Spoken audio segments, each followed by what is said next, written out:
오늘 본문은 요셉이 형제들에게 자신의 신분을 밝히고 화해를 하는 내용입니다. 요셉은 형제들을 대표해서 베냐민을 위해 진심 어린 호소하는 유다의 감동스러운 탄원 앞에서 오랫동안 참았던 정을 억제하지 못하고 마침내 대성통곡하며 자기의 신분을 밝히고 형들을 용서함으로써 화해를 이루어 형제 간의 진정한 재회의 기쁨을 누리게 된다는 것을 보여주고 있습니다. 요셉은 오랫동안 숨겨온 정체를 드러냅니다. 이에 형들은 두려워하며 자신들의 죄를 자각합니다. 그러나 요셉은 단죄를 하지 않고 하나님의 섭리를 드러냅니다. 즉, 요셉은 자기의 고난이 하나님의 계획 가운데 있음을 밝히는 것입니다. 본문은 인간의 악한 행위를 부정하지 않으면서도 하나님이 그 악을 사용하여 선을 이루신다는 신학적 난제를 다루고 있는 것입니다. 이는 구속학적 관점에서 하나님은 피조물의 자유를 허용하시되 그 가운데서 자신의 구속 목적을 실현하신다는 신학적 메시지를 보여주고 있는 것입니다. 이래서 3절은 요셉이 마침내 형제들에게 자신의 정체를 밝히는 내용입니다. 1절에서 그 정을 억제하지 못하여란 의미는 지금까지 절제하며 신중한 삶을 살아왔던 요셉에게 있어 고향을 떠나고 애굽에서 힘들었던 시기를 지나 총리에 이르기까지 그 삶 전체에서 지금이 가장 극적인 순간이라는 것을 보여주고 있는 것입니다.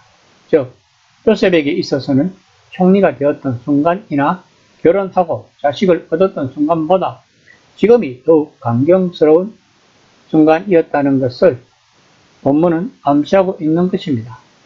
형제들은 지금까지 애굽의 총리로 자신들 앞에 서 있는 자가 자신들의 동생 요셉이라는 사실을 전혀 알지 못했습니다.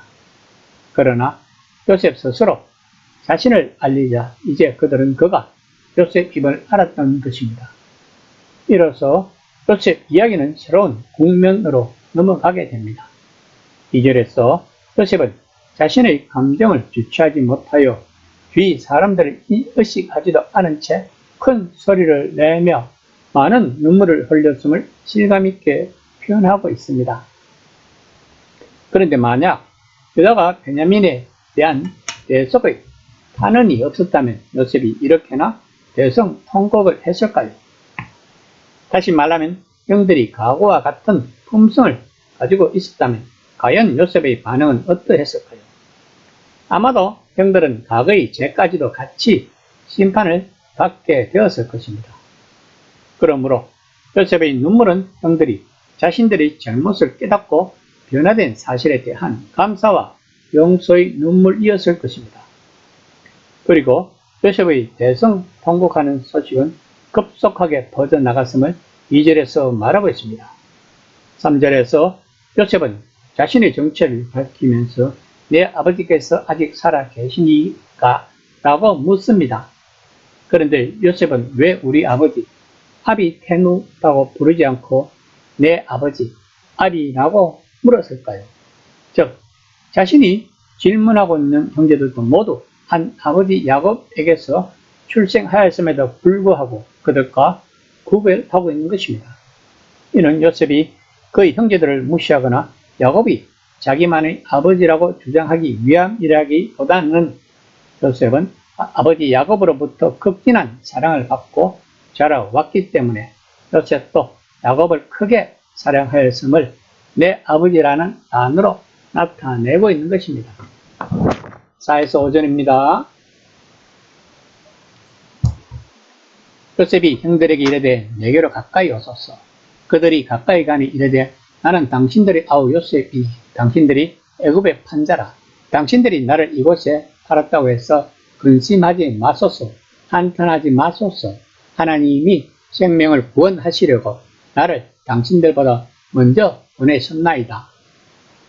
본문에서 내게로 가까이 오소서에서 가까이 오소서에 해당하는 히브리어 나가시는 죄를 자복하고 하나님과의 관계 회복을 위해 하나님 앞에 나아가는 제사장들의 모습을 표현할 때도 사용된 단어입니다.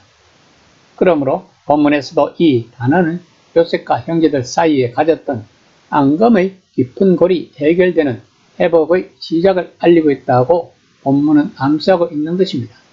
즉 가까이 오라고 말하고 가까이 가는 행동을 통해 결국 요셉의 형들이 그 마음속에 가지고 있던 죄의식이 해소되고 요셉과 다른 형제들 사이의 관계가 온전히 회복될 수 있는 발판이 마련되게 된 것이라고 본문은 말하고 있는 것입니다. 다시 말하면 요셉의 마음속에 있었던 상한 감정이 이미 치유되었음을 보여주고 있는 것입니다. 한편 요셉은 형들이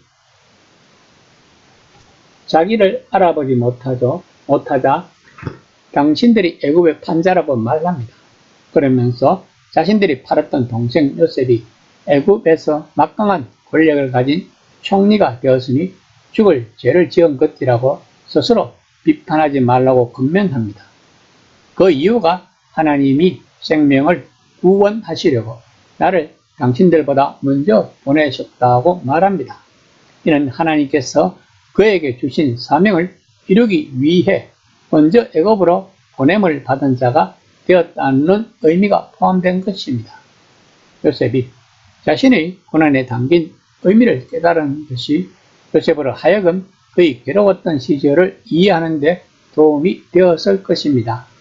아울러 요셉의 이집트 시절 내내 어디에서든 자신의 목을 성실히 해내며 하나님이 함께 하심을 경험하고 있었다고 본문은 암시하고 있는 것입니다. 6에서 8절은 요셉이 자신이 자신을 판 형들의 행위를 하나님의 섭리로 설명하는 내용입니다. 요셉은 흉년이 단지 2년뿐이었음을 강조하면서 아직 남은 5년의 흉년을 위해 특별한 대책이 필요함을 강력하게 암시하고 있습니다. 한편 본문을 통해 당시 요셉의 나이를 계산해 볼 수 있습니다. 그가 애굽에 팔려간 것은 17세 때였고 애굽의 총리가 된 것은 30세였습니다. 그리고 요셉이 형들과 만난 때는 그 후로부터 7년의 풍년기간이 지나고 난 뒤 다시 2년의 풍년기간이 지난 이후이므로 당시 요셉의 나이는 39에서 40세 정도가 되었을 것입니다. 또한 7절에서 당신들의 후손을 세상에 두시려고를 직역하면 세상에 당신들을 위하여 남은 자를 두시려고라고 합니다.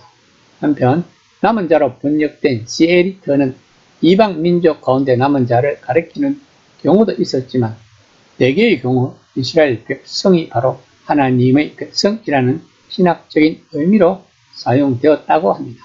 즉 본절은 요셉의 가족들이 애굽으로 옮겨와서 살게 되는 일이 단지 기근을 일시적으로 피하기 위해서가 아니라 그의 가족을 통해 하나님의 백성으로서 이스라엘이라는 국가를 이루게 하시려는 하나님의 뜻에 의한 것임을 강조하고자 하는 것입니다.